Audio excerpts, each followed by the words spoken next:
वंदे मातरम भैया बहन।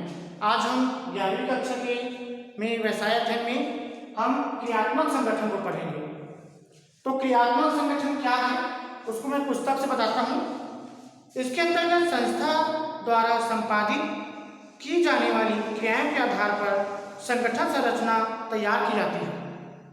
इसमें संस्था की विभिन्न क्रियाओं को उनकी प्रकृति की समानता के आधार पर उत्पादन विभाग, विपणन विभाग, वित्त विभाग, क्रय विभाग व सेवा वर्ग विभाग में विभाजित किया जा सकता है। माने कहने का तात्पर्य है क्रियात्मक माने कार्य, तो अलग अलग कार्यों में या विभागों में बांटा गया है। जैसे हमें उसका स्वरूप दिया गया पहले विभाग, किसी भी कंपनी में लगभग 2 से 50 तक अंशधारी हो सकते हैं, ठीक है। और पहला अंशधारी रहेंगे, अंशधारी रहने के बाद दूसरा जो कार्य है संचालक मंडल, उस कंपनी को चलाने वाले व्यक्ति, अध्यक्ष है ना, व्यवस्थापक जो भी है अध्यक्ष है ना, तो संचालक मंडल होते हैं अंशधारी माने जो पैसे लगाने वाले।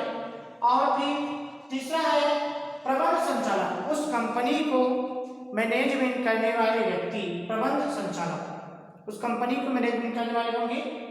फिर उसके अंतर्गत नीचे जो रहेगा वो अलग अलग उसका विभाग रहता है। कंपनी में अलग अलग, जैसे कार स्कूल है, स्कूल में अलग अलग विभाग होता है, क्रिया विभाग, खेल विभाग है ना, या खेल विभाग या छात्रवृत्ति विभाग, अलग अलग विभाग होते हैं। उसी प्रकार कंपनी में भी अलग अलग विभाग होते हैं, उत्पादन, विपणन, वित्त, सेवा वर्ग। तो ये अलग अलग विभागों के द्वारा ही यही क्या है क्रियात्मक संगठन है। इसी के द्वारा ही आपको किसी भी संगठन में, कंपनी में, उद्योग में इस प्रकार से अलग अलग विभागों में बांटकर उस कंपनी को अधिक से अधिक प्रगति की ओर ले जा सकते हैं, ठीक है।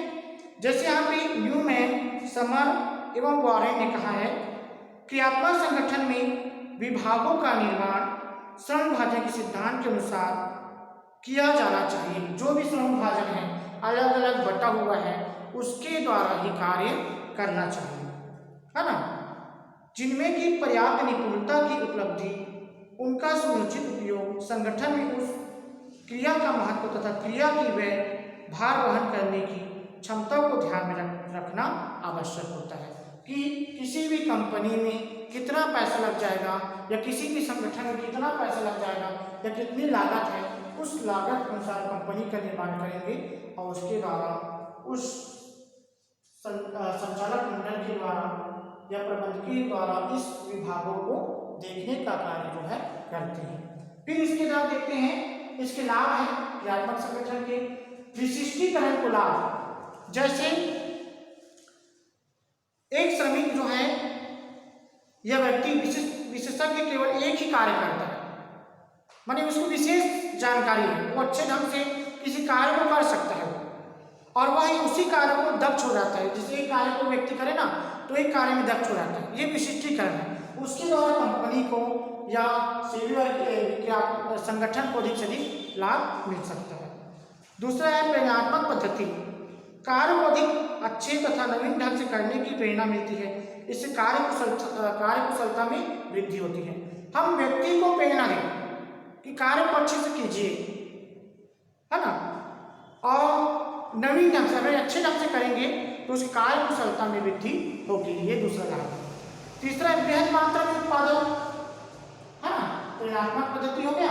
फिर बृहद मात्रा में उत्पादन, किसी भी कंपनी, व्यवसाय, उद्योग में संगठन के द्वारा बृहद मात्रा माने बहुत बड़ी मात्रा में उत्पादन करना आवश्यक है, तभी उसको लाभ प्राप्त हो सकता है। फिर एक कुशल संगठन, जब तक ये कुशल संगठन नहीं होगा, अंशधारी, संचालक, प्रबंध संचालक विभाग, अलग अलग विभाग है, कुशल संगठन नहीं होगा तब तक हमें अधिक से अधिक लाभ नहीं मिल सकता। इसलिए कुशल संगठन का होना भी आवश्यक है। फिर एक कार्य क्षमता में वृद्धि भी बताए हैं। इस प्रणाली में श्रमिकों को अपनी उसकी योग्यता अनुसार कार्य दिया जाता है। जो भी श्रमिक है ना, कार्य क्षमता में वृद्धि, है ना, तो उसकी श्रमिकों के अनुसार उसको या श्रमिक की योग्यता के अनुसार उसको कार्य देते हैं, सौंपते हैं, और उसके द्वारा ही उस संगठन को लाभ मिलता है। फिर इसके दोष में है, दोष है देखो अत्यधिक हस्तक्षेप। क्या क्या होता है, कभी कभी विशेषज्ञों द्वारा या अध्यक्षों द्वारा या प्रबंधकीय व्यक्ति के द्वारा अधिक कर्मचारी अधिक हस्तक्षेप करते हैं और बार बार टॉर्चर करने के कारण वो कार्य ठीक से नहीं कर पाते, है ना, अत्यधिक हस्तक्षेप हो जाते हैं। और इस तरह ये सबसे बड़े दोष है, जो अलग अलग विभाग में कार्य करने वाले हैं उसको संचालक में बार बार टोकते हैं, है ना, या हस्तक्षेप करते हैं, तो ये सबसे बड़ा दोष है। मशीन की भांति कार्य, वो सोचते हैं कि संचालक या प्रबंधकीय व्यक्ति कि जो हमारे विभाग के कर्मचारी हैं वो मशीन की तरह कार्य करें, तो व्यक्ति मशीन थोड़ी है, उसके तो क्षमता रहेगा ना भाई। तो एक व्यक्ति जो है 12 घंटे से कार्य नहीं कर सकता, और वो 12 घंटे से ज़्यादा अधिक कार्य करेंगे तो दूसरे दिन वो कार्य अच्छे से नहीं कर पाएंगे, है ना। तो मशीन की भांति कार्य ऐसा वो सोचते हैं, लेकिन वैसा ये सबसे बड़े दोष है। फिर अनावश्यक व्यय, कई बार ऐसा होता है कि अधिक मात्रा में जो है अनावश्यक व्यय जो है करते हैं, है ना, जो संचालक है वो। यहाँ पे देखो विशेषज्ञों की नियुक्ति के से अनुपादक व्यय वेतन बढ़ जाता है, जबकि व्यय की तुलना में उत्पादन व किस्म में सुधार नहीं आता है। जो भी विशेषज्ञ हम क्या करते हैं, नियुक्त तो करते हैं, लेकिन कर्मचारी की नियुक्त करते हैं, लेकिन कार्य अच्छे से नहीं कर पाते, और उससे क्या है, कंपनी को बहुत ज़्यादा घाटा होता है ना। अतः यह अपव्यय प्रणाली है, माने जो भी लाभ प्राप्त करना है अब माने कम खर्च कर रहा है, ठीक है। फिर है कमजोर अनुशासन। कई बार ऐसा होता है कि हमारे विभाग में कार्य करते हैं और अनुशासित नहीं रहते, जब तक फॉर्म नहीं है तब तक अनुशासित नहीं रहता है, इसलिए अनुशासित नहीं रहते और कमजोर अनुशासन के द्वारा ही होता है, इसका भी बहुत बड़ा उसका दोष होता है।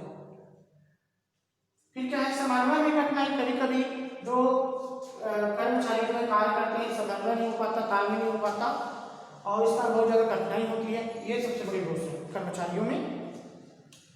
फिर कल देखेंगे संभागीय संगठन। धन्यवाद।